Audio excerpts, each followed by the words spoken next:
నమస్తే రమగారు. నమస్తే జయ. రమగారు, ఏదైనా కొత్త సిరీస్ ని స్టార్ట్ చేద్దామా? ఒక చిన్న నావెల్ చెప్తాం. ఓకే. యాక్చువల్గా ఇది బొమ్మరిల్లులో వచ్చి ఉంటాయి సిరీస్. బొమ్మరిల్లులో వచ్చిన సీరియల్ అయి ఉంటుంది అనుకుంటున్నా. స్క్రిప్ట్లో దొరికింది నాకు. 1980లో ప్రింట్ అయిందట. రూపాయి పావలాట అప్పుడు ఈ పుస్తకం. 80లో ప్రింట్ అయింది. కథ బాగుంది, చక్కగా ఇంట్రెస్టింగ్గా ఉంది. విజయ చంద్రిక కథ పేరేనా? కథ పేరే. విజయ చంద్రిక ఒక అమ్మాయి అనమాట. ఆ అమ్మాయి తాలూకు తెలివితేటల మీద కథ. పూర్వం మధురానగరం. ఈ మధురానగరంలో ఒక ముసలివాడు దానికి ఈశాన్యంగా ఉన్న అడవికి పుల్లలు తెచ్చుకోవడానికి వెళ్ళాడు. కట్టపుల్లలు తెచ్చుకోవడానికి వెళ్ళాడు. పుల్లలు తెచ్చి ఏం చేసేవాడంటే అమ్ముకునేవాడు. అమ్ముకుని ఓ 10 పావలావో వచ్చేది. 10 లేవు అప్పుడు, పావలాలు అర్ధలే. ఆ తెచ్చిన పావలాతోటి నూకలు కొనుక్కొస్తే ముసలిది గంజి కాచేదన్నమాట. అయితే ఏమైంది, ఆ పుల్లలు ఈ పుల్లలు ఏరాడు. అడవంతా చాలా విశాలంగా ఉంది. అన్నీ ఏరి ఒక దగ్గరికి పెట్టి తాడు పెట్టి కడదామనుకున్నాడు. తాడు లేదు. ఇదేమిటి, నేను తాడు తేలేదా అని ఆలోచించాడు. పొద్దున్న జరిగింది గుర్తొచ్చింది. పొద్దున్న తన దగ్గర ఉన్న తాడుని ఇచ్చింది భార్య. ఇచ్చి ఎట్లా కొట్లా తాడుతో పట్టుకురా, ఇవాళకి ఒక నూకల గింజ ఒక్క గింజ లేదు, నువ్వు పట్టుకొస్తేనే మన ఇద్దరికి తిండని చెప్పింది. అయితే ఈ తాడు మెత్తగుందని దాన్ని ఇట్లా గుంజాడు. తెగిపోయింది. తెగిపోతే ఏమన్నాడు, చక్రధరుడి దగ్గరికి వెళ్ళి తాడు తీసుకుంటాను, వాడు ఇవాళ రేపు ఒంటో బాగుండలేదు, అడవికి వెళ్ళటం లేదు, వాడి దగ్గర తీసుకుంటానంటే ఆవిడ ఏమంది, ప్రతిసారి ఇట్లాగే చేస్తున్నావు, ఎప్పటి నుంచో ఇది పాతబడిపోయింది, ఓ కొత్త తాడు కొనుక్కురమ్మంటున్నాను సంతరించి, నువ్వు కొనుక్కురావడం లేదు అని తిట్టింది. తిడితే కాదు ఇవాళ చక్రధరుడి దగ్గర తీసుకెళ్తానంటే, నువ్వు తీసుకెళ్ళు, కానీ నువ్వు సంతలో అవి అమ్మేసి వచ్చేటప్పుడు తాడు కొనుక్కురా అని ఖచ్చితంగా చెప్పింది. ఈ డిస్కషన్ అంతా జరిగింది, కానీ ఈయన చక్రధరుడి దగ్గర నుంచి తాడు మాత్రం తేలా. ఇప్పుడు ఏం చేయాలి, ఈ పుల్లలు ఇన్ని పుల్లలు చేర్చాడు, పెద్ద మోపు. ఈ మోపుని కట్టగడితే గాని నెత్తికెక్కవు, ఎక్కితే గాని సంతలో అమ్ముడవ్వవు, అదైతే గాని గింజలు రావు, అదైతే గాని గంజి రాదు. ఏ కర్ర పుల్లలు లేకుండా వెళ్తే చంపేస్తుంది పెళ్ళాం. పొద్దునే ఒకటి మెట్టింది నెత్తి మీద. ఇప్పుడు ఏం చేయాలి ఆలోచించాడు. ఏదైనా తాడు, ఇంత అడవి కదా, ఓ తీగో ఒకటి ఏదైనా దొరకపోతుందా అని చెప్పేసి ఏం చేశాడు, అటాటా వెతుకుతుంటే ఏదో ఇంత బారుగా ఒకటి కనపడింది. మామూలుగా అడవి తీగలు అవి ఉంటాయి కదా, ఒక్క రవ్వ కను చీకటి పడుతోంది. బాగా చీకటి అయిపోలేదు, కొంచెం అడవిలో 4:30-5 గంటలకి చీకటి పడ్డట్టు ఉంటుంది. ఒక బారాటిది కనపడింది. ఒక బాగా 3 మూరల దాకా ఉంది, 2.5-3 మూరలు సరిపోతుంది. అది పోయి దాని దగ్గరికి వెళ్ళి చూశాడు. చూస్తే అది తీరా తాడు కాదు, ఒక చచ్చిన పాము. పాము చచ్చిపోయింది. అయ్యో ఏం చేయను, ఆ పాముతో ఇట్లా కడతావు. అయినా సరే ఏమనిపించింది, ఇంక ఏది దొరకల. పుల్లలు తీసుకెళ్ళిపోతే పెళ్ళాన్ని చంపేస్తుంది, ఆ తాడుతో చచ్చిపోయింది కదా, ఆ పాముతోటే కట్టేద్దామని ఆ పాముని ఇట్లా చేత్తపుచ్చుకున్నాడు. చచ్చిన పాముని ఇట్లా పట్టుకోగానే ఒక్క క్షణంలో ఈ చచ్చిపోయిన పాము మాయమైపోయి నీలం రంగులో ధగ మెరుస్తున్న ఒక మణిలాగా మారిపోయింది ఆ పాము. అది చూసుకున్నాడు, ఇదేమిటి తాడు ఇట్లా అయిపోయి, తాడు అనుకుంటే పాము అనుకుంటే మణి అయింది. దానికేసి చూస్తున్నాడు, ఏం చేయాలో తోచల. సరే ఇదేదో జరిగిందని పెళ్ళానికి చెబుదాము. ఆ తాడు అట్లా మారిపోవటాన్ని జీర్ణించుకోలేకపోయాడు. ఆ పుల్లలు అక్కడ బారేసి 4 పుల్లలు చేత్తో చంకలో పెట్టుకున్నాడు. నెత్తి మీద చిన్న గుడ్డ ఉంటుంది కదా తల కట్టుకునేది, దాంట్లో 4 పుల్లలు మాత్రం తమ పొయ్యిలోకి పట్టుకుని ఇంటికి నడుచుకుంటూ పోయాడు. పెళ్ళానికి చూపించాడు. ఆవిడ 4 తిట్లు తిట్టింది, కానీ చివరికి ఆ మణిని చూసి ఆశ్చర్యపోయింది. నాగమణి అనమాట ఇది. నాగు అది ఎట్లా ఉందంటే నల్లటిది, ఇంత పొడుగాటిది. నల్లటి నాగు ఇట్లా మణిగా మారిపోయిందంటే నాగమణి అయ్యి ఉంటుంది అని. సరే దీన్ని ఏం చేద్దామని ఆలోచించుకున్నారు. ఆలోచిస్తే ఇతను అన్నాడు, వ్యాపారి దగ్గరికి వెళ్ళి అమ్ముతాం, సెట్టిగారి దగ్గరికి వెళ్ళి అమ్మేద్దామన్నాడు. నీ బొంద, సెట్టిగారి దగ్గరికి వెళ్తే 4 నాణేలు ఇస్తారు, నీకేమొస్తుంది. అట్లా కాదు, రాజుకి అప్పచెప్పాలి దీన్ని, ఆయన కొంచెం ఎక్కువ ఇస్తాడని. సరే రాజుగారి దగ్గరికి వెళ్దాం అనుకున్నాడు. ఆ మణిని చేత్తో పుచ్చుకున్నాడు. ఒక చిన్న గుడ్డలో మూట కట్టుకుని రాజుగారింటికి ప్రయాణం అయ్యాడు. మర్నాడు పొద్దున రాజుగారింటికి వెళ్ళాడు. రాజుగారు ఆ మణిని చూసి చాలా సంతోషించి ఇతను మోయగలిగినంత బంగారాన్ని ఇవ్వమని చెప్పాడు. ఆ మణి ఇట్లా పట్టుకునేసరికి ఆయనకు ఒక గగురుపాటు వచ్చింది. లోపల నీలం రంగుది ఇంతుంది. చాలా సంతోషం వచ్చింది. సంతోషంతో ఎంత మోయగలిగితే అంత బంగారం ఇవ్వమన్నారు. ఓ పెద్ద మూట నిండా, రోజు కట్టెల మోపులు మోసే అలవాటు ఉంది కదా, మోయగలిగేంత మూట కట్టుకుని సంతోషంగా ముసలివాడి వెళ్ళిపోయాడు. ఈ మధురానగరపు రాజుగారికి చాలా కాలంగా సంతానం లేదు. ఎన్నేళ్ళో అయింది వాళ్ళ పెళ్ళి. అయితే ఒకరోజు పొద్దున్నే ఆయన నిద్ర లేచి వచ్చి బాల్కనీలో నుంచుంటే కింద వాకిళ్ళు ఊడుస్తుంది ఒక దాసీది. ఊడుస్తూ అట్లా పైకి చూసి గబుక్కుని ఇట్లా మొహానికి చెయ్యి అడ్డం పెట్టుకుంది. ఏంటంటే ఏమనుకుంది, పిల్ల పాప లేదు, గొడ్డుమూత వాడి ఈయన చూస్తే ఇవాళ రోజంతా పాడవుతుందని. రాజైనా సరే అట్లాగే ఉంటుంది మరి. రాజుకి కలుక్కుమంది, నేను వేసే రొట్టె ముక్కలతో బతికే దాసీదానికి కూడా నేను లోకువైపోయాను. చీచీ, నేను ఇక్కడ ఉండకూడదు, ఏ అడవులకో పోవాలనుకున్నాడు. తన బతుకు మీద తనకే విరక్తి వచ్చింది ఆయనకి. ఎన్ని వైద్యాలు చేసినా సంతానం కలగల ఆయనకి. ఎన్ని యజ్ఞాలు చేశాడో, ఎన్ని రకాల మందులు మింగించారో రాణిగారితో, ఏం కలగల, ఏమీ అవల. సరే అక్కడి నుంచి వెళ్ళి భార్యకి చెప్పాడు, అమ్మ నేను అడవికి వెళ్ళిపోతున్నాను అనేసరికల్లా ఆవిడ కళ్ళ నీళ్ళు పెట్టుకుంది. నేను కూడా వస్తానంటే, నువ్వు ఎండకన్నారుగానే సుకుమారివి, నువ్వేం వస్తావమ్మా అడవికి, వద్దంటే, అది కాదండి మగవారు మీరే దాసీది తల తిప్పుకుందనే మీకు సిగ్గుగా చిన్నతనంగా ఉంటే, ఆడదాన్ని ఏ ఫంక్షన్కి వెళ్ళినా, మన ఇంటికి ఎవరైనా వచ్చినా, నేనే మన ఇంటికి ఎవరింటికైనా వెళ్ళినా ఇక్కడి నుంచి నాకు ఏ అగ్రతాంబూలము ఇవ్వరు, నాకు బిడ్డ పాప లేరు కాబట్టి, గొడ్డుమొద్దానని నన్ను అనకుండా అంటూనే ఉన్నారు. రాణిని కాబట్టి పైకంటలేదు, కానీ అడుగడుగున ఏ వస్తువు తొలిగా నా చేతిలో పెట్టరు, ఏ పిల్లవాడిని నన్ను ఎత్తుకొనివ్వరు. ఎందుకు నేను మాత్రం ఇక్కడ ఉండటం, మొగుడిని కూడా పొట్టన పెట్టుకుంది గొడ్డుమొద్దని అంటారు, నన్ను తీసుకుపోండి నన్ను కూడా. అక్కడి నుంచి భార్య భర్త ఇద్దరు కలిసి అడవికి వెళ్ళిపోయారు. వెళ్ళిపోయాక ఆ అడవిలో ఒక మహాముని ఒక ఆయన ఉన్నాడు. ఆ మునికి ఇంతకుముందు ఈ రాజుగారితోటి చంద్రప్రభో ఏదో ఆయన పేరు పరిచయం ఉంది. ఆయన ఆశ్చర్యపోయాడు, ఇంత చిన్న వయసులో మీరు ఇలాగ రావటం ఏమిటి, దీన్ని ఏమంటారు, వానప్రస్థాశ్రమం. అడవికి వచ్చేసేది ఎప్పుడు వస్తారు, ఇల్లు వాకిలి వదిలిపెట్టేసి వృద్ధులైపోయాక పిల్లలకి రాజ్యమంతా అప్పచెప్పిన తర్వాత వానప్రస్థాశ్రమంలో తపస్సు చేసుకోవడానికి వస్తారు. ఈ వైరాగ్యం ఏమిటయ్యా, ఇంకా చిన్నవాళ్ళు మీరు అనేసరికి ఆయన చాలా దుఃఖపడ్డాడు. రాజు, ఏం చేయము మునివర్య, మాకు సంతానం కలగలేదు, ప్రజలకి మా మా మా ఇది అంటే మా పరిస్థితి ప్రజలకు నచ్చటం లేదు, వాళ్ళు మా మొహం చూడకుండా అవుతున్నారు, చాలా అవమానకరంగా ఉంటుంది పరిస్థితి, సంతానం లేదు, రాజ్యానికి ఉత్తరాధికారి లేడు, మా పితరులకి నీళ్ళు వదిలే దిక్కు లేదు, తపస్సు అయినా చేసుకుందామని మేము వచ్చేసామంటే ముని అన్నాడు, కాదు కాదు, మీకు సంతానం ఉంది, మీకు ఒక పిల్లవాడు కలుగుతాడు, నా మాట విని వెళ్ళిపోండి, మీకు ఒక పిల్లవాడు లభిస్తాడు అని చెప్పాడు. వీళ్ళిద్దరూ వెనక్కి వచ్చేసారు. ఆ వెనక్కి వచ్చేసిన రాజుగారు ఇప్పుడు ఈ ముసలాయనకి ఇంత బంగారం ఇచ్చాడు. ఆ మణిని పట్టుకెళ్ళి భార్య చేతిలో పెట్టాడు. ఎప్పుడైతే ఈ భార్య చేతిలో మణి పెట్టాడో, అబ్బా ఎంత బాగుంది అన్నది క్షణంలో అది పిల్లాడిగా మారిపోయింది. ఆ మణి ఓహో, చచ్చిన పాము మణిగా మారి మణి పిల్లాడిగా మారిపోయింది. తెల్లగా మిసమిసలాడుతూ ఉన్న ఇంత బిడ్డ. ఇక రాజుగారు ఆశ్చర్యపోయాడు, ఇదేమిటి ఈ విచిత్రం, కుమారుడు లభిస్తాడని ముని చెప్పాడు, ముని వాక్యం వేరు కాదు, వమ్ము కాదు వాక్యం, చూడు పిల్లాడు లభించాడు, వీడే మన రాజ్యానికి ఉత్తరాధికారిని సంతోషంగా పెంచుకున్నారు. ఆ పిల్లాడికి మణివల్లభుడు అని పేరు పెట్టారు.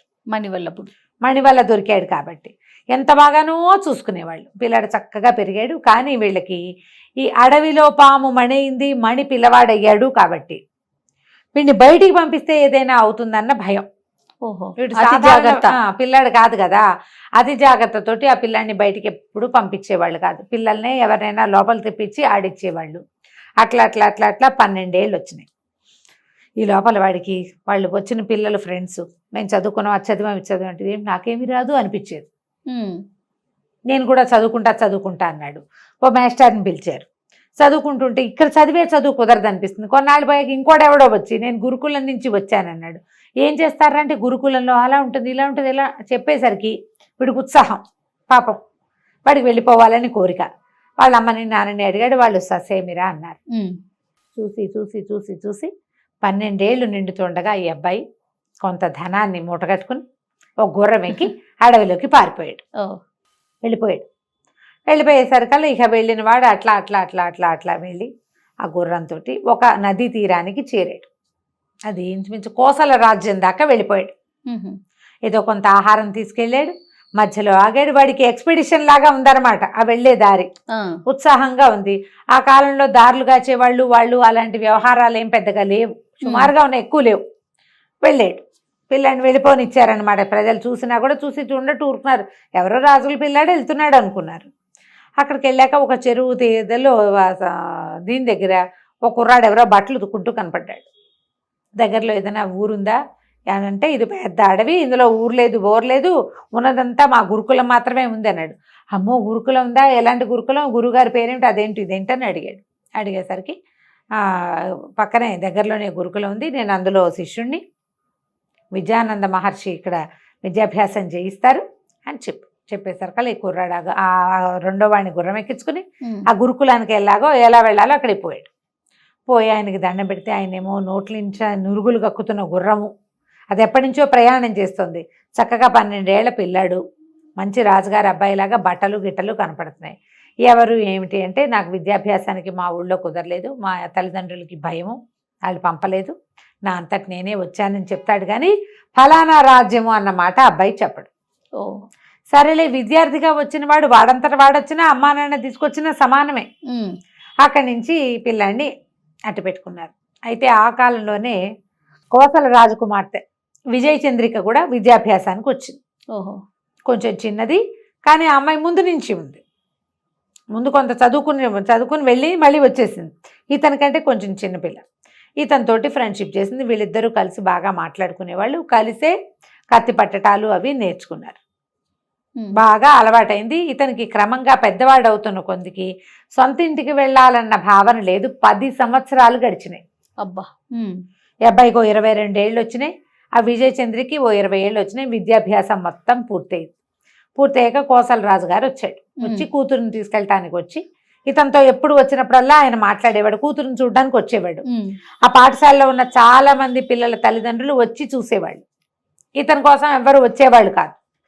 అప్పుడప్పుడు అనిపించేది, ఏమిటి వీళ్ళు నా కోసం వెతకలేదా, వాళ్ళు వెతకకుండా నన్ను ఎలా వదిలేశారు అని ఆశ్చర్యంగా ఉండేది.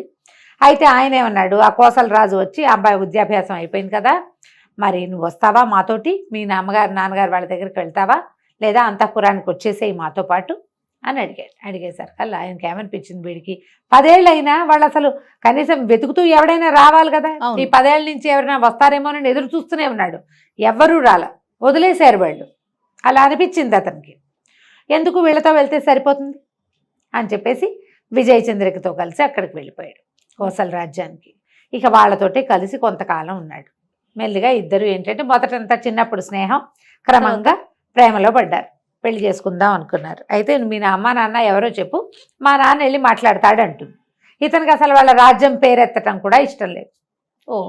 అక్కడ పరిస్థితులు ఏంటో కూడా తెలియదు. ఇప్పుడు చెప్తే వెళ్ళాక అక్కడ ఏమవుతుందో అంటే, అమ్మాయి ఏమంది, మరి వెళ్ళి కనుక్కుండ్రా పరిస్థితులు అంటే, సరే వెళ్తానన్నాక అమ్మాయికి ఏమనిపించింది అంటే, వీడిని వదిలేస్తే చేయి దాటిపోతాడేమో అని అనిపించింది.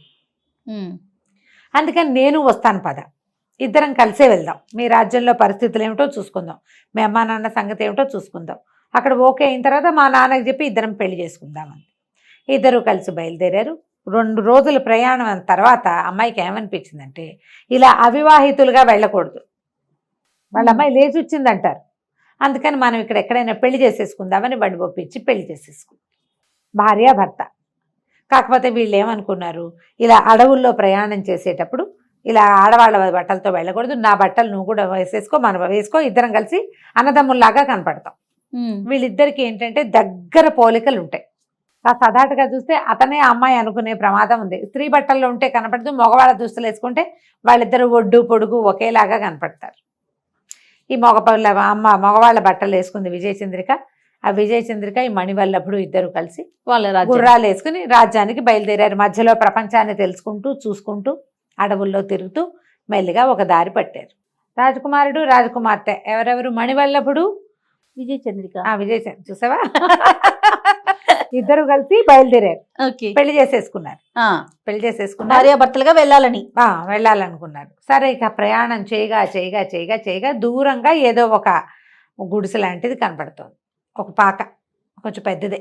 తీరా చూస్తే అక్కడికి వెళ్తే ఒక ముసలం ఉంది. అక్కడ ముసలం ఉంటే, మా వాకాసిన మంచినీళ్ళు ఇస్తావా అంటే, నాయన ఇంత నిర్జనంగా ఉన్న అడవిలోకి ఎందుకు వచ్చారు, ఎలా వచ్చారు, ఏమిటి అది అని అడిగారు. అడిగితే సరే ఏదో చెప్పుకున్నారు, మేము ఇలా వచ్చాం అలా వచ్చాం అని చెప్పారు. చెప్తే సరే మంచినీళ్ళు కావాలంటే ముసలమ్మంది, బాబు ఒకే ఒక కొండ ఉంది మంచినీళ్ళు, ఇందాక పిల్లి పైనుంచి దూకి కొండను పడదోసింది, నేను పోయి మంచినీళ్ళు తెస్తాను నాయన, పక్కనే ఏరుందని కొండ పుచ్చుకుని వెళ్ళింది బయటికి. ఇతను ఆ బయటకు వచ్చి ఆవిడ ఏరు వైపు ఎటువైపు వెళ్ళిందో చూసి మళ్ళా లోపలికి తిరిగేసరికి ఈ విజయచంద్రిక చాలా అలసటగా ఉందని అక్కడ నులక మంచం మీద పడుకుంది. ఆ మంచం పక్కన ఒక అమ్మాయి కనిపించింది ఇతనికి. ఆ ఇంట్లో ఎవరు లేరు. ఆవిడ చెప్పడం, నేను ఒక్కదాన్నే ఉన్నాను ఆయన అని చెప్పింది. మా ఆయన వేటకెళ్ళాడు, నేను ఒక్కదానే. నువ్వు ఒక్కతే ఉంటే ఈ అమ్మాయి ఎక్కడి నుంచి వచ్చింది? ఇతను ఏం చేశాడు, పెళ్ళాన్ని ఏదో చేసేస్తుంది అనుకుని కత్తి దూశాడు. దూసేసరికి వాళ్ళ అమ్మాయి కంగారు పడి, బాబు కత్తి దూయొద్దండి, ఈ ముసలిది మంచిది కాదు, ఈవిడికి 7 కొడుకులు ఉన్నారు, గజ దొంగలు వాళ్ళు కాస్త వచ్చారంటే మిమ్మల్ని ఇద్దరిని చంపేస్తారు, మీ దగ్గర ఉన్నది నగ నట్ర అన్నీ దోచుకుంటారు, మిమ్మల్ని ఇక్కడ ఉంచడానికే ఆవిడ ఈ నీళ్లు కుదరవు, అక్కడి నుంచి నీళ్లు పట్టుకొస్తుంది, వచ్చేటప్పుడు ఒక చెట్టాకులు వేసి అందులో పడేసి తీసుకొస్తుంది, మీ సంగతి తేల్చేస్తుంది అని చెప్పింది. చెప్పేశారు కల్లా ఏం చేశాడు, అమ్మాయిని గబగబా లేపేశాడు. సరే థ్యాంక్స్ చెప్పాడు. అమ్మాయి లోపల గదిలోకి వెళ్ళిపోయింది. నువ్వు ఎక్కడి నుంచి వచ్చావమ్మా అన్నాడు. నన్ను కూడా ఇలాగే ఎత్తుకొచ్చారండి, పెద్ద కొడుకు బలవంతంగా పెళ్లి చేసింది, చచ్చినట్టు ఉంటున్నాను, వీళ్ళు దుర్మార్గులు, వాళ్ళేమో ఒట్టి మహా కఠార వాళ్ళు మంచి వాళ్ళు కాదు, మగవాళ్ళు అనేసరికల్లా పెళ్ళాన్ని తీసుకుని బయలుదేరాడు. ముసలమ్మాయి లబలబలాడిపోయింది. ఉండండి ఉండండి ఉండండి అని ఎంత బతిమలాడినా ఆగల. ఇంకా మీ కోడలు చెప్పింది అలాంటివి చెప్పాలా, మళ్ళీ ఆ అమ్మాయికి కూడా ప్రమాదమే కదా. కాదు మేము వెళ్ళిపోవాల్సింది, మాకు మంచినీళ్ళు వద్దు, మేము బయటే తాగుతాం, వెళ్ళిపోవాలి అర్జెంటుగానని బయటకు వచ్చేస్తే ఆవిడ వెంబడబడింది కానీ దొరకల ఇతను. ఓ పక్కకి ఏం చేశాడు, అటువైపు దక్షిణం వైపుకు వెళ్ళండి అని చెప్పింది కానీ ఇతను దక్షిణం వైపుకు వెళ్ళకుండా ఇంకో దిక్కుకి దారి తీశాడు. ఆవిడ చెప్పిన దిక్కు వైపుకి ఇప్పుడు అట్నుంచే వాళ్ళు వస్తున్నారేమో. ఒకవేళ ఈ ముసలిది కూడా ఎందుకు వెళ్ళింది, ఇక్కడ ఏదో డబ్బు వచ్చే అవకాశం ఉందని వాళ్ళకి వార్తలు పంపడానికి వెళ్ళుండొచ్చు మేబీ, అందుకని రెండో దారి పెట్టాడు. భార్య తను ఇద్దరు కలిసి నడవటం మొదలుపెట్టారు. ఏమైందంటే వాళ్ళ గుర్రాలు అవి జారిపోయినాయి వాళ్ళ దగ్గర నుంచి, కానీ డబ్బులు ఇవి ఉన్నాయి వాళ్ళ దగ్గర, ధనం ఉంది, నడిచి వెళ్తున్నారనమాట. ఈ ఇంతలో ఏమైంది, ఈ ముసలమ్మ మొగుడు పిల్లలు వచ్చేసారు ఇంటికి. వచ్చేసరి కల్లా బంగారు చిలకలు లాంటి వాళ్ళు ఇద్దరు ఎగిరిపోయారు. కాస్త ముందు వస్తే ఏం పోయేది, ఇంత లేటుగా వచ్చారు అని గోలు పెట్టి పంపించింది. వీళ్ళు వెనకాల పడ్డారు. వీళ్ళిద్దరూ ఎన్ని విధాలు పరిగెత్తారు, ఎంత పరిగెడతారు. అమ్మాయి కొంచెం ఏంటంటే దానికి యుద్ధ విద్యలు వచ్చినా ఆడపిల్లలకి కొంచెం సుకుమారం ఉంటుంది ఎంతో కొంత. యుద్ధ విద్యలు వచ్చిన అమ్మాయే. అక్కడి నుంచి ఏమన్నాడు, చెట్టెక్కిచ్చాడు, నువ్వు ఇక్కడే ఉండు, వాళ్ళందరి సంగతి నేను చూస్తానంటే నేను మాత్రం చూడనా అని కత్తి తీసింది. ఇద్దరు కలిసి చెడామడా వాడు నలుగురిని అబ్బాయి నరికాడు, ముగ్గురిని అమ్మాయి నరికేసింది. ముసలాడు కాళ్ళు పట్టుకున్నాడు. ఆ ముసలమ్మ భర్త, బాబు వదిలేసే, పిల్లల కోసమే కదా ఇంత కష్టపడతాం మేము, పిల్లల్ని కాస్త చంపేశావు, ముసలిది ఒక్కతే అయిపోతుంది, కోడలు కూడా ఉంది, మమ్మల్ని వదిలే అంటే వదిలేసేసి ఈ మగవాళ్ళ దుస్తులు ధరించి బయలుదేరారు. వెళ్ళగా అవంతి నగరానికి చేరారు వీళ్ళు. ఓ నగరానికి చేరాక ఏమైంది, సరే ఏమన్నాడు, మనం ఓ పని చేద్దాం, కొద్ది రోజులు ఇక్కడ ఉందాం, కొంచెం ఆహారం వండుకొని తినడానికి సామాన్లు పట్టుకొస్తానని ఆ అమ్మాయిని ఒక చోట పెట్టి వీడు పట్టణంలోకి వెళ్ళాడు.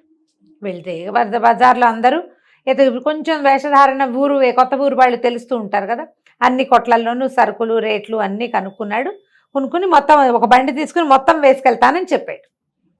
ముందుకెళ్ళేసరికల్లా ఒక చోట ఒక అందమైన అమ్మాయి ఉంది ఒక కొట్లో. తర్వాత అమ్మాయి దగ్గర ఏంటంటే రకరకాల పదార్థాలు తాగడానికి, షర్బత్తులు అవి ఉన్నాయి. సరే అందమైన అమ్మాయి, కొంచెం మనసు, వీడి భార్య అందమైందే కానీ ఆ వయసు పిల్లలకి ఏముంది, కాస్త అందంగా కనబడితే చూస్తారు కదా. చూసేసరికల్లా ఆవిడేమంది, సరే నేను నీకు తాగడానికి ఏమైనా ఇస్తే, తాంబూలాలు కడుతుంది అనమాట, కిళ్ళీలు కట్టే కొట్టది. ఓహో, కిళ్ళీలు నాకు కూడా ఒక తాంబూలం ఇస్తావా అని అడిగేసరికల్లా, ఓ ఎందుకు ఇవ్వను, తాంబూలానికి ముందు మంచినీళ్ళు తాగాలి, నీళ్లు తాగిన తర్వాత తాంబూలం వేసుకుంటే మహా బాగుంటుందని కూజాల నుంచి నీళ్లు ఇచ్చింది. ఓ గుక్క వేస్తుంటేనే ఇతనికి ఏదో అయిపోతున్నట్టు అనిపించింది. 3 గుక్కలు వేసి అన్ని మంచినీళ్ళు ఒక గ్లాసెడ్ నీళ్లు తాగేసరికల్లా శరీరం అంతా కుంచించిపోయి మేకలాగా మారిపోయాడు. ఆ కొట్టు బయట 2-3 మేకలు కట్టేసినాయి, వీణి కూడా అక్కడ కట్టేసింది. అదొక మంత్రగత్తె అనమాట. ఓహో, ఎంతసేపు అయినా ఈ భర్త తిరిగి రాలే. విజయచంద్రికి ఆశ్చర్యంగా, ఎందుకు రాడు ఇంతసేపు అయితే, ఏమిటో చూద్దామని. ఈ అమ్మాయి కూడా మగబట్టల్లోనే ఉంది కదా, మళ్ళీ దీంట్లోకి వచ్చింది, మార్కెట్లోకి వచ్చేసరికల్లా అతను మొదట చూసి వెళ్ళిన కొట్ల వాళ్ళంతా, బాబు చాలాసేపు అయింది, ఇంకా మార్కెట్లోనే ఉన్నారా, సామాన్లు సరుకులు పట్టించుకెళ్ళటం లేదు ఏంటండి అని అడుగుతున్నారు. సేమ్ ఒకేలాగా ఉంటారు, ఒకలాగా ఉన్నారు కదా. ఈ అమ్మాయి ఓహో వీళ్ళందరి కొట్లకి వీడు వచ్చాడు అనమాట. ఇంకా ముందుకెళ్దామని చూసి ముందుకెళ్ళి ఈ తాంబూలపు కొట్టు దగ్గరికి వెళ్ళేసరికల్లా ఈ తాంబూలం కొట్టు దగ్గర అమ్మాయి ఏమిటి, సరిగ్గా ఆ సమయానికి ఆ కొట్టులో తాంబూలాలు కట్టే అమ్మాయి ఎటో వెళ్ళింది కాస్త పక్కకి. ఆ కొట్టు బయట కట్టేసిన మేక తెగరిచింది. దీన్ని చూసి ఈ అమ్మాయిని ఈ విజయచంద్రకి మేక ఎందుకు అరుస్తుందో అర్థం కాల. సరే ఇక్కడ ఎవరు లేరు, దాని ఎదురుగుండా ఒక సామాన్ల కొట్టుంది, ఆ సరుకుల కొట్టులోకి వెళ్ళి పలకరించాడు. పని అయిపోయిందా బాబు, సామాన్లు పట్టుకెళ్ళటానికి వచ్చారా అన్నాడు. ఏదో తలకాయ ఊపింది. అన్ని కొట్లు చూసారా అన్నాడు. కొట్లన్నీ చూశాను. ఎదురుగుండా కొట్లోకి మాత్రం వెళ్ళకండి బాబు, అది మాంత్రికురాలు, దొంగమొహం, వచ్చిన వాళ్ళని జంతువులుగా మార్చేస్తుంది, అది అసలు మంచిది కాదండి, ఆ కొట్లోకి మాత్రం వెళ్ళకండి, మీలాంటి అందగాళ్ళని చూస్తే దానికి ముందే నోరాగదు అన్నాడు. అనేసరికల్లా ఓహో, ఒకవేళ ఏమైనా మా ఆయన కానీ వస్తే జంతువుగా మార్చేస్తాను వీడు చెప్తున్నాడు, అని నన్ను చూసి అరిచిన మేక నా మొగుడేనేమోనని డౌట్ వచ్చింది. ఓహో, మళ్ళీ వీళ్ళు అక్కడ నుంచునేసరికల్లా విపరీతంగా మేమని అరుస్తూనే ఉంది మేక. ఎట్లా వీడిని మనిషిగా చేయాలో తెలియలా, ఏం చెయ్యాలో అర్థం కాలేదు. సరే, ఈ లోపల ఆవిడ వచ్చి నవ్వుతూ అందగాడా తాంబూలం కావాలా అని అడుగుతోంది. పూర్ణైతే నేను కూడా దొరుకుతానేమో మళ్ళీ దీనికి, ఇప్పుడు ఈవిడ అందగత్తే కాదు. సరే, ఏం చేసింది, నాకు తాంబూలం వద్దు, తాంబూలం అక్కర్లేదు నాకని నడవటం మొదలుపెట్టింది యువతలకి. ఇంతలో ఏమైందంటే బాగా ముందుకు వచ్చాక ఆకలి వేసిస్తోంది. సరుకులు పెద్దగా సామాన్లు అతనేం తేలేదు, కొంచెమే డబ్బులున్నాయి, చాలా తక్కువ డబ్బులన్నీ ఆ అబ్బాయి దగ్గర ఉన్నాయి. ఈ అమ్మాయి ఊరికి ఇట్లా దోపుకున్న చిన్న నాణేలు ఉన్నాయి. ఒక పూట కోళ్ళ అబ్బాయి ఇంటి దగ్గరికి చేరింది. చేరేసరికల్లా ఆవిడ బోల్డన్ని పిండి వంటలు పెట్టుకొని చేస్తోంది. తెగ ఏడుస్తోంది. ఏడ్చేస్తుంటే ఏమడిగింది, ఎందుకబ్బా అట్లా ఏడుస్తావు, ఏమైనా కష్టం వచ్చిందా, అంత కష్టం వచ్చిందా అని మీ పిండి వంటలు పప్పలు వండుకుంటావు ఎందుకు, దీనికి దానికి మ్యాచింగ్ కుదరటలేదు కదా. అడిగేసరికల్లా నాయన బంగారు కొండలు ఏమన్నావు, ఏ తల్లికి కనబెట్టవో, ఇట్లాగే ఉంటాడయ్యా నా కొడుకు కూడా, రేపొద్దున వాడికి చావు వచ్చేస్తుందని ఏడుస్తున్నాను అని. కొడుక్కి చావు వస్తుందంటే పిండొంట్లు వండుకుంటారా ఎవరైనా అంటే, నేనేం చెప్పాను ఆయన, ఈ అవంతిపుర రాజకుమార్తె ఒక ఆవిడుంది చిత్రలేఖ, ఆ చిత్రలేఖ కొన్నాళ్ల క్రితం, చాలా అందగత్తె అమ్మాయి, కొన్నాళ్ల క్రితం చెలికత్తెలతో కలిసి అడవికి షికారు వెళ్ళింది. షికారు వెళ్ళిన తర్వాత 10 మంది చెలికత్తెలతో వెళ్ళింది, 10 మంది పోయారు, ఆ అమ్మాయి ఒక్కతే తిరిగి వచ్చింది.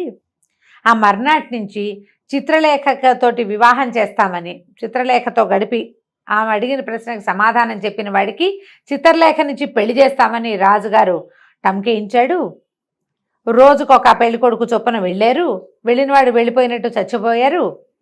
కొన్ని రోజులు పోయాక ఇక టంకేస్తే ఎవడు రావటం లేదని కుటుంబానికి ఒకడు చొప్పున చిత్రలేఖకి ఆమెతో గడపడానికి ఒక అబ్బాయిని పంపించాలని ఖచ్చితంగా శాసనం చేశారు. ఒక్కో కుటుంబం నుంచి ఒక్కో పిల్లాడి చొప్పున ఎంతమంది మగ పిల్లలు వెళ్ళారు ఇప్పటికీ రావడం వచ్చేది లేదు. చిత్రలేఖ అక్కడే ఉంటుంది. మళ్ళీ తెల్లారేసరికి మళ్ళీ టంకు, మళ్ళీ ఎవరో ఒకళ్ళు మీ ఇంటికి తాకీదులే ఉత్తరం వచ్చేస్తుంది, మీ అబ్బాయిని పంపించాలి అని. అబ్బాయి వెళ్తే ఇక అంతే, మా పిల్లాడు కూడా వెళ్తాడు నాయన, పాపం ఇంకా బతికి రాడు, అందుకని 4 రకాలు తింటాడని చేసి పెడుతున్నాను, చేస్తున్నా, దుఃఖం ఆపుకోలేక ఏడుస్తున్నాను. చిత్రలేఖ ఆడపిల్ల, రాజుగారు అమ్మాయి, అంతఃపుర కన్య. చిత్రలేఖ ఎవరిని మింగేతిస్తుంది, దానితోటైనా ఎవరైనా ఉండాలి, దానిలో అయినా ఎవరైనా ఉండాలి, అంతే. ఈ రెండిట్లలో ఏదో ఒకటి ఉందనుకుని, ఏమందావా చచ్చేలా ఆకలిస్తుంది, పావలా లేదు నా దగ్గర, ఒక కానీ ఉందంతే నా బొడ్లో, ఇంకంతకంటే లేవు, ఈ పదార్థాలన్నీ నాకు తినబెట్టు, నీ కొడుకు బదులు నేను వెళ్తా అనేసరికలు, అయ్యో నాయన ఏ తల్లిగిన బిడ్డవో, వద్దు వద్దంది ముసలిది, కానీ ఆశ పుట్టింది. అంతేగా, కొడుకు మరణం తప్పింది కదా. సరే, మళ్ళీ వాళ్ళ ఇంటికి ఇప్పట్లో ఛాన్స్ రాదు, ఇది రాదు, కొన్నాళ్ళు బతుకుతాడు కొడుకు. చక్కగా విస్తరేసి స్నానం చేయని ఆయన స్నానం చేయించి శుభ్రంగా పెట్టింది. కడుపు నిండా తినేసి కాళ్ళు జాపు పడుకుని సాయంకాలం అయ్యేసరికల్లా వెళ్ళింది కోటకి. వాళ్ళందరూ ఈ పిల్లని చూసి ఆశ్చర్యపోయారు. మామూలుగా రోజుకో పిల్లాడు అంటే ఎవరో ఎలాగో ఉన్నవాళ్ళు వస్తారు, అందంగా మెరిసిపోయే కుర్రాళ్ళు ఏం ప్రతి ఇంట్లోనూ ఉంటారా, ఉండరు కదా. ఈ కుర్రాన్ని చూసేసరికి వాళ్ళు నిర్ఘాంతపోయారు. నూనెగు మీసాల వాడల్లే ఉన్నాడే, అయ్యో ఎంత పండల్లే ఉన్నాడు, వీడే నిజంగా చిత్రలేఖకి మొగుడైతే బాగుంటుంది, ఇలా చచ్చిపోవడానికి వచ్చాడని రాజభట్లందరూ బిక్కమొహాలు వేసుకున్నారు. రాజుగారి దగ్గర ప్రవేశపెట్టారు. నేను ఈ ఊరు అబ్బాయిని కానండి, ఫలానా పూటకోళ్ళమ్మ కొడుకు బదులు నేను వచ్చానంటే, నువ్వెందుకురా నాయన చచ్చిపోతావు, నీ దారి నువ్వు పోక అంటే, కాదు నేను చూడాల్సిందేనన్నాడు. సరే, సాయంకాలం భోజనం పెట్టారు. రాజుగారి ప్రసాదంలో చీకటి పడేసరికల్లా ఈయన్ని తీసుకెళ్ళి చిత్రలేఖ దగ్గరికి పంపారు. ఆ చిత్రలేఖ నిర్ఘాంతపోయింది. ఎంత బాగున్నాడు, మనసు పారేసుకుంది ఆవిడ.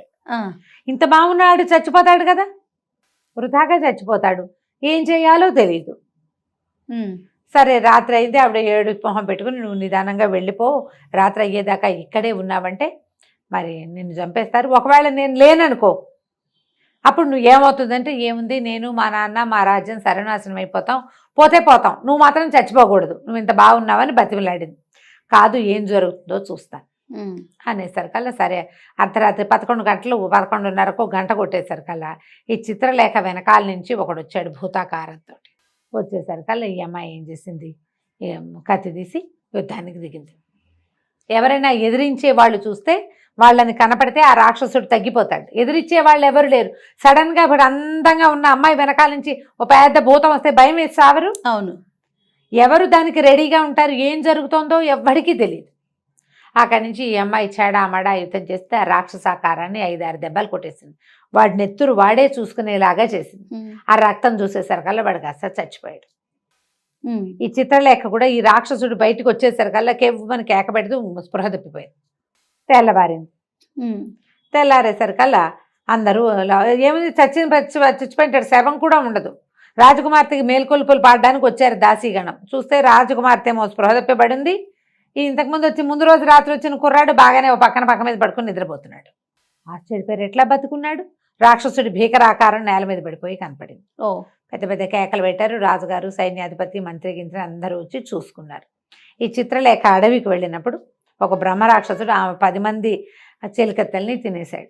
రోజు ఒక మగవాడి మాంసం గనక ఇస్తానంటే నీ రాజ్యాన్ని ఏమీ చేయనని ఆ అమ్మాయితో ఒప్పందం చేసుకుని ఇలా టముకేయించేలాగా చేశాడు. లేకపోతే రాజ్యం సర్వనాశనం అయిపోతుంది.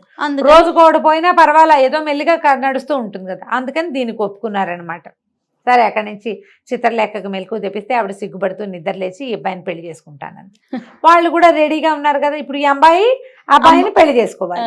పెళ్లి చేసుకోవాలి. సరే, ఏమనుకుంది, పెళ్లి చేసుకున్నాక ఏం చేయాలి అని ఆలోచించి, నేను ఇప్పుడు వివాహం అది చేసుకోనండి, వివాహం చేసుకోలేను అంటే, కాదు నువ్వు వివాహం చేసుకోవాల్సింది, వివాహం అయ్యాక నువ్వే రాజు అవుతావు అంటే, సరే నాకు ఒక షరతు ఉంది, ఒకరోజు రాజుని చేయండి, నన్ను రాజుగా ఉండటం నాకు సంతోషాన్ని ఇస్తే అప్పుడు వివాహం చేసుకుంటానని అనేసరికల్లా వెంటనే ఇవాళ ఈ అబ్బాయిని రాజుని చేస్తున్నాము అని ప్రకటించారు. సింహాసనం మీద కూర్చోబెట్టారు. కూర్చోబెట్టంగానే ప్రజలందరినీ రప్పించింది. ప్రజలందరినీ రండి, ఒక టముకేయించారు. ఏదైనా విచిత్రమైన వ్యవహారం చేయగలిగే వాళ్ళు, విచిత్రమైన వాళ్ళు రండి అందరూ. ఎలా పెట్టిందంటే, ఎవరి దగ్గర అందమైన కుక్కలు, మేకలు, పెంపుడు జంతువులుగా ఉన్నారో వాళ్ళందరినీ పిలిపించింది. అందమైన మేకలున్న వాళ్ళకి 2000 వరహాలు బహుమానం. తెలివిగా రాజుగారు అన్నాడు, అదేంటమ్మా అట్లా పెట్టావు అంటే, అట్లా కాదండి, ప్రజలకి వాళ్ళు జంతువుల్ని బాగా చూసుకోవాలని తెలుసుకుంటారు, అందుకని పెట్టానండి. ఈ 20 మేకలున్న మంత్రగత్తె కూడా తీసుకొచ్చింది. అందరివి మేకలు, కుక్కలు అన్నీ చూశారు. బాగానే ఉంది. కొంతమంది కుక్కల్ని, కొంతమంది కుందేళ్ళని, రామచిలకల్ని పెంచుకునే వాళ్ళు. అందరిలోకి ఎక్కువ మేకల్ని పెంచుకోగలిగే సత్తా ఉన్నది ఈవిడ. అక్కడి నుంచి సరే, ఇంకొక బహుమానం ప్రకటిస్తాను, ఎవరైనా సరే జంతువుని మనిషిగా మార్చగలిగే మంత్రశాస్త్రం తెలిసిన వాళ్ళు ఉన్నారా మన సభలో? ఉంటే చెయ్యొద్దండి. మీ దగ్గరున్న జంతువుని మనిషిగా మీరు మార్చగలరా? ఎలా మారుస్తాం? ఏమిటో ఇది దిక్కుమాలవన్నీ అడుగుతున్నాడు రాజకుమారుడని ఎవరి దారిని వాళ్ళు సర్దుకున్నారు. ఈ మేకలావిడకి ఆశ పుట్టింది. ఎంత ఇస్తారు జంతువుకి అని అడిగింది. ఒక్కో జంతువుకి 2000 వరహాలు ఇస్తామన్నారు. ఏం చేయగలవు? నాకు ఇప్పుడే డబ్బులు ఇచ్చేస్తానంటే నేను మార్చగలను, నాకు ఆ మంత్రశక్తి ఉందని. సరే ఇచ్చేస్తాం, మార్చేయమన్నారు. ఈ వెంటనే ఈ మేక, ఈ మంత్రగత్తె ఏం చేసింది, తన సంచిలోంచి ఓ చిన్న ఇంత సీసాడు నీళ్లు తీసి దాన్ని మంత్రించి మేకల మీద చల్లింది. ఒక్కో మేక ఒక్కో అబ్బాయికి చొప్పున మారిపోయి 20 మంది మేకలు 20 మంది అబ్బాయిలు అయిపోయారు. అందులో తనకు భర్తని గుర్తుపెట్టింది అమ్మాయి. మణివల్లభుడు ఉన్నాడు అందులో, మేక అయిపోయాడు. కానీ మగవేషంలో ఉంది విజయచంద్రిక. విజయచంద్రిక మగవేషంలో ఉంది. తన మొగుడిని తను గుర్తుపెట్టగలదు కదా, రాజుగా ఉంది ఇక్కడ. గుర్తుపెట్టేసింది. గుర్తుపెట్టేశాక మా బహుమానం అంది మంత్రగత్తె, దగ్గరికి రాగానే మెడ ఎగరగొట్టేసింది కత్తితోటి. హాహాకారాలు చేశారు సభలో. వాళ్ళ స్త్రీని చంపేసిందని. ఇప్పుడు ఆ అమ్మాయి ఎదురుగుండా పక్క కొట్ల వాళ్ళకి తెలుసు ఈ అమ్మాయి మంత్రగత్తె అని. లోకానికి ఏం తెలుస్తుంది, అది అందగత్తెగా కనపడుతోంది. మేకలు పెంచుకునే బంగారు తల్లి అంతే కదా కనపడుతుంది. అప్పుడు ఈ అమ్మాయి ఏం చెప్పిందంటే, ఇది అమ్మాయి మంత్రగత్తె, ఈ పొరుగు రాష్ట్రాల నుంచి మీ దగ్గరికి ఇక్కడ పనుల కోసమో వ్యాపారం కోసమో లేదా తిరగడానికో వచ్చిన వాళ్ళలో అందగాళ్ళని సెలెక్ట్ చేసి వాళ్ళ మీద నీళ్లు చల్లి వాళ్ళని మేకల్ని చేస్తుంది.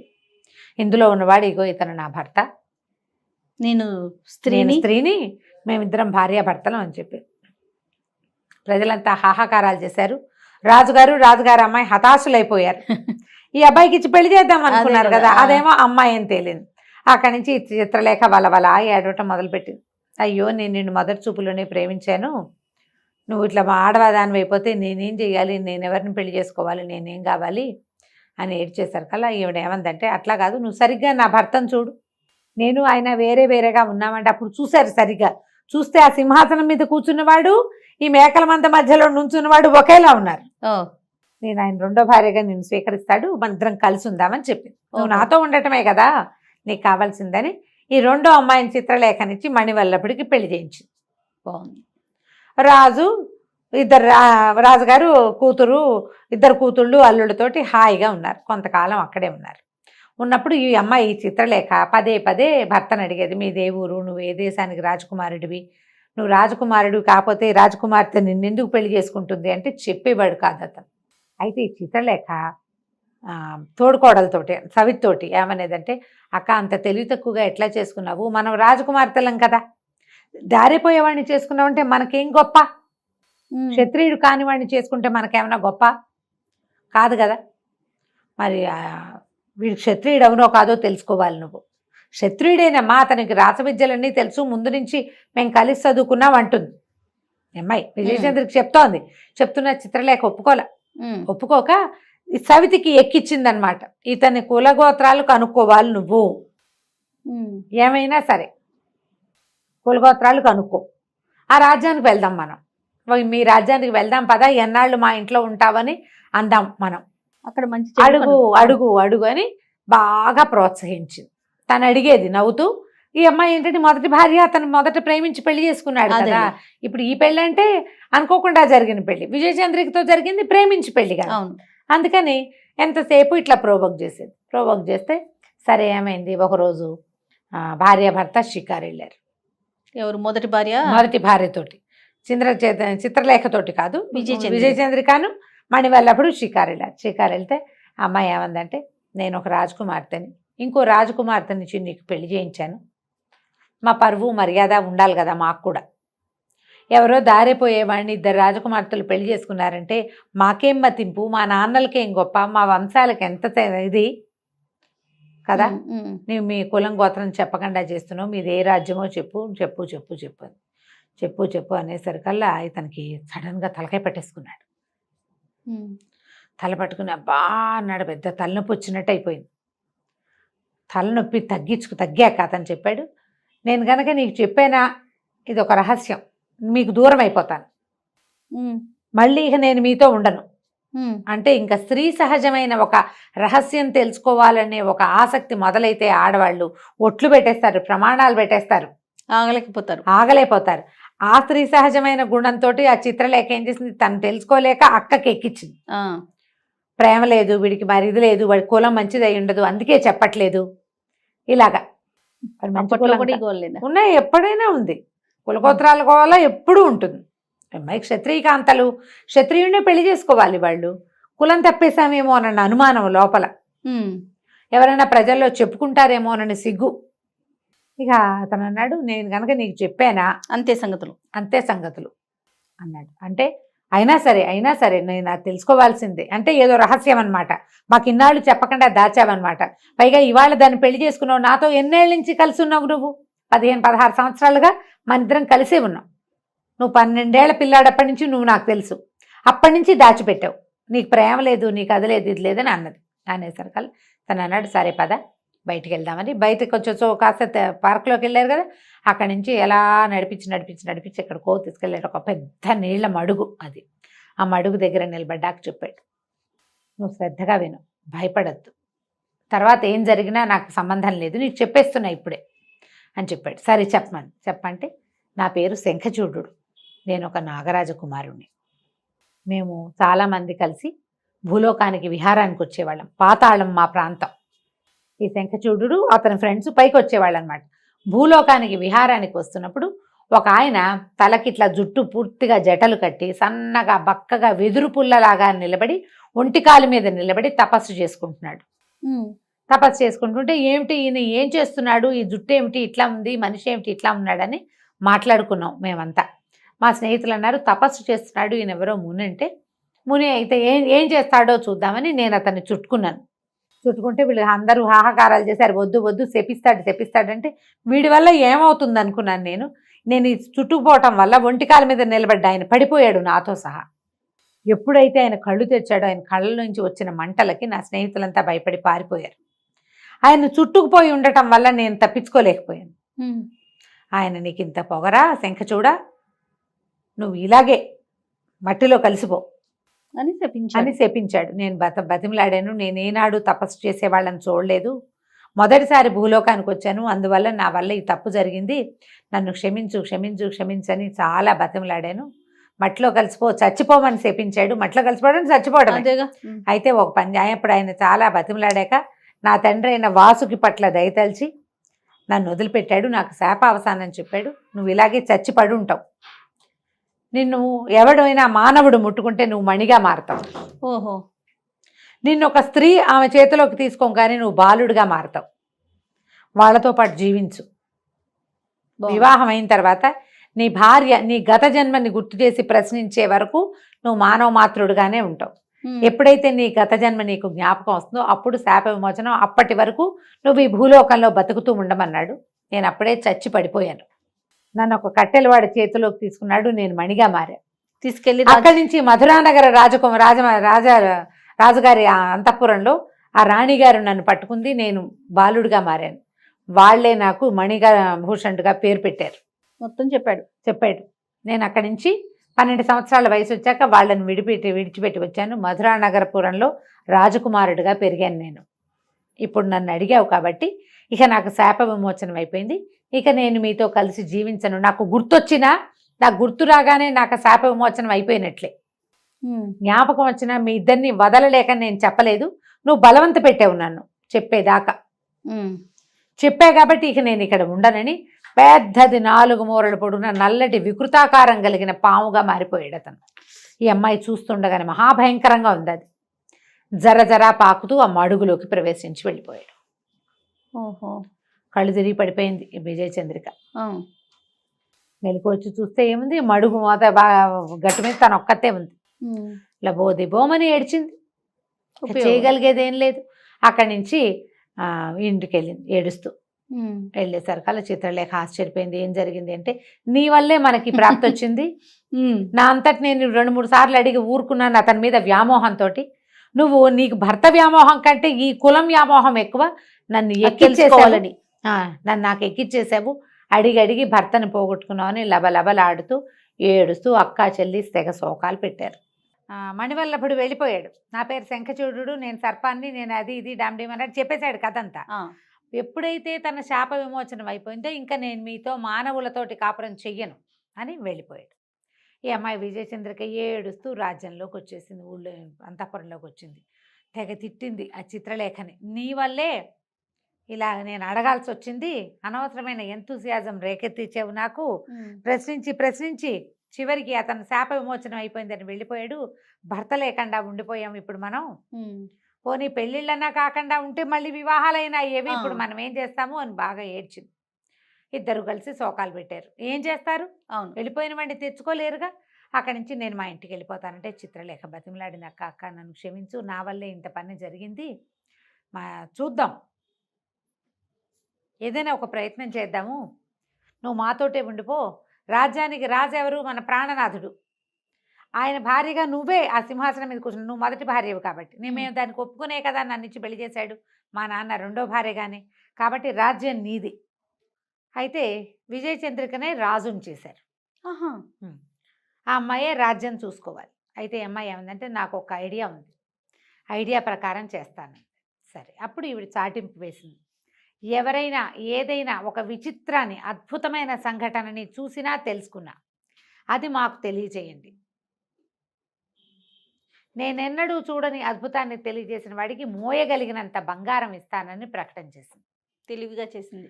అప్పుడు చిత్రలేఖ ఎందుకక్క వీటి వల్ల ఏం ప్రయోజనం అంటే, అట్లా కాదు, ఏదైనా మనకి ఇప్పుడు ఈ అద్భుతాన్ని చూసామా మనం, చచ్చిన పాము మణవటం ఏమిటి, మణి పిల్లాడవటం ఏమిటి, వాడు మనకి మొగుడవటం ఏమిటి, అది సంవత్సరాలు అతనితో కలిసి ఉన్నాను నేను.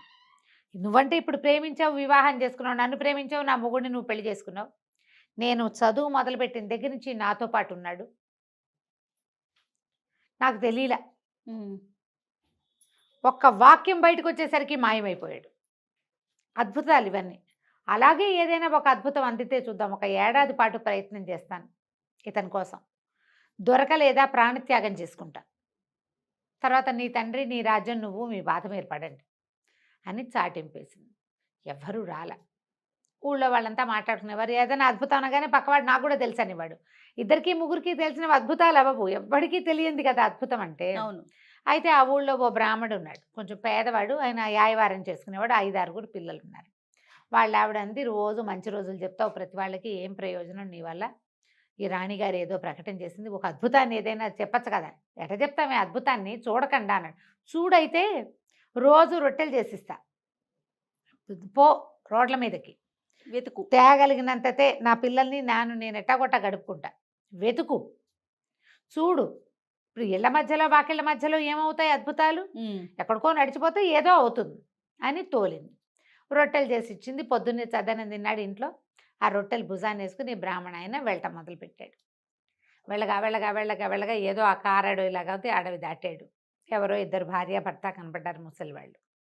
బాబు ఏదైనా తినటానికి ఇవ్వండి అని. సరే ఈయన ఏం చేశాడు, ఇంత దూరం వచ్చాము, ముందుకెళ్తే ఏదైనా ఇల్లు ఒక చిన్న ఊరు ఏదైనా తగిలితే ఎవరో ఒకళ్ళు అన్నం పెడతారు.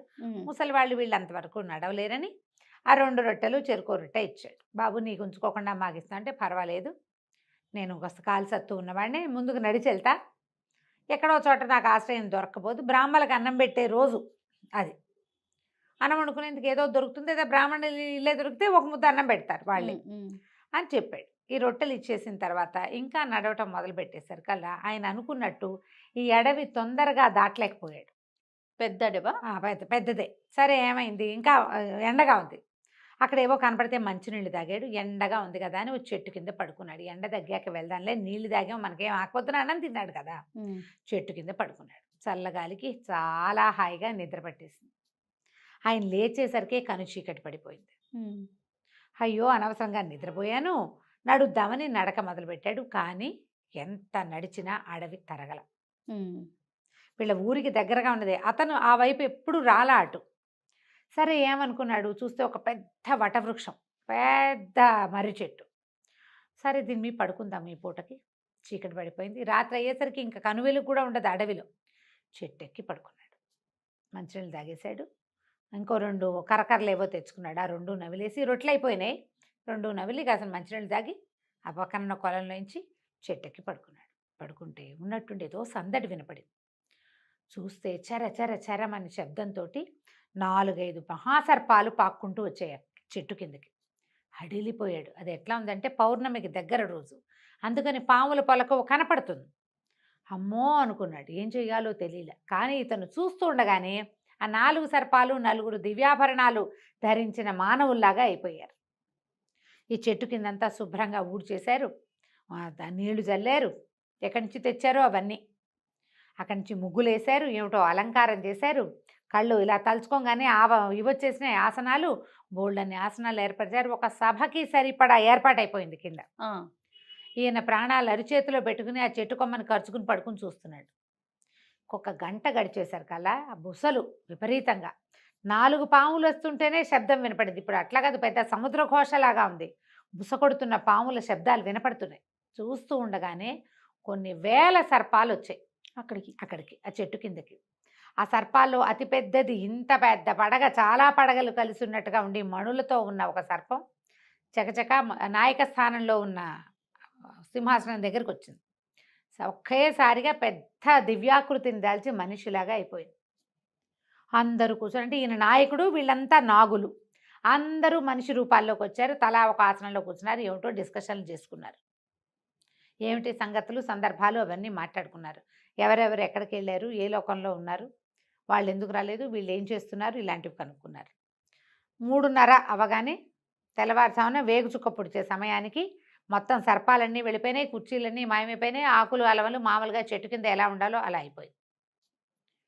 ఈయన ప్రాణాలు అరచేతిలో పెట్టుకుని ఆ వేగు చుక్క బాగా పొడిచేదాకా ఉండి అక్కడి నుంచి నడక మొదలుపెట్టి రాజస్థానానికి వచ్చేసాడు. వచ్చి విజయచంద్రకి చెప్పాడు, రాణికి మొత్తం ఇలా నేను చూశాను అని.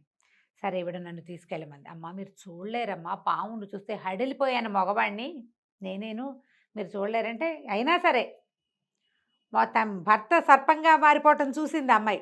అంతకంటే భయంకరమైనది ఉందా ఇంకోటి? కాదు నేను వస్తానని కొంచెం సింపుల్గా వేషధారణ చేసి ఆ బ్రాహ్మడితో పాటు మర్నాడు మళ్ళీ అక్కడికి వెళ్ళి అక్కడ దాకా ఏముంది, గుర్రం వేసుకుని వెళ్ళిపోవచ్చు. ఆయనంటే నడిచాడు, వీళ్ళు రథాలతో వెళ్ళిపోతారు కదా. రాత్రి ఇద్దరు విజయచంద్ర కూడా చెట్టు ఎక్కింది, చెట్టు మీద కూర్చొని మొత్తం కింద జరుగుతున్న సీన్ అంతా చూసి మళ్ళీ సేమ్ డిట్టో ముందు రోజు రాత్రి ఏం జరిగిందో మర్నాడు కూడా అదే జరిగింది. మూడో రోజు ఏం చేసింది, వెళ్ళిపోయారు తెల్లవారంగానే ఇద్దరు. రథం అవతల ఎక్కడో పెట్టుకున్నారు, రథం ఎక్కి ఇంటికి వెళ్ళిపోయారు. అక్కడికి బ్రాహ్మడికి నువ్వు ఎంత మొయ్యగలిగితే అంత తీసుకెళ్ళమని బంగారపు రాసుల దగ్గర కూర్చోబెట్టారు. ఆయన బంగారం 3-4 సంచుల నిండా నింపుకుని భుజాన్ని వేసుకుని తీసుకుపోయాడు. ఆయన దరిద్రం తీరిపోయింది. ఈ అమ్మాయి ఏం చేసిందంటే చిత్రలేఖను రెడీ చేసింది, పద మన ఇద్దరం వెళ్దామని. అక్కడి నుంచి కొంతమంది పని వాళ్ళని బోళ్ళని సామగ్రిని మోయించుకుని ఆ అడవిలో ఉన్న చెట్టు దగ్గరికి తీసుకెళ్ళింది. ఏ వటవృక్షం మీద అయితే తను కూర్చుని కింద సీన్ చూసిందో ఆ చెట్టు కిందంతా శుభ్రం చేయించింది పని వాళ్ళతోటి. ఆసనాలు వేయించింది, చక్కగా ముగ్గులు వేయించింది, రకరకాల అగరవత్తులు వెలిగింపించింది, పువ్వులతో అలంకారం చేయించింది. మీరంతా వెళ్ళిపోండి అని మొత్తం జనానంతా పంపించేసింది. చీకటి పడేసరికల్లా వీళ్ళిద్దరూ అక్కా చెల్లి చెట్టెక్కి కూర్చున్నారు, సవతలిద్దరు. అర్ధరాత్రి అయ్యింది, 11-11:30 అయ్యేసరికల్లా పాములు వచ్చేసినాయి. వచ్చి ఆ పెద్దగా నాయకమణిలాగా ఉన్నాయని ఆశ్చర్యంగా, ఇదేమిటి, ఇది ఏర్పాట్లు మనవి కాదు, ఎవరు చేశారు, ఇక్కడ ఒక అపూర్వమైన వాసన వస్తుంది, ఇది మనకు తెలిసిన వాసన కాదు, మానవ నిర్మితం, ఇది ఎవరు చేశారు ఏమిటి అనగానే చెట్టు మించి దిగొచ్చారు వీళ్ళిద్దరు అక్క చెల్లెళ్ళు.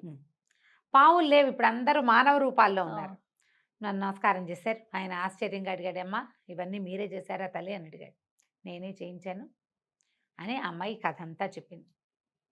ఒక రాజకుమారుడు ఎక్కడి నుంచో పారిపోయి వచ్చాడు, మేమిద్దరం స్నేహంగా ఉన్నాం, పెళ్లి చేసుకున్నాం, వివాహం అయ్యాక పుట్టిళ్ళు చూపిస్తానని తీసుకొచ్చాడు, మధ్యదారిలో ఈ అమ్మాయిని వివాహం చేసుకున్నాడు, మేము కలిసే ఉన్నాం.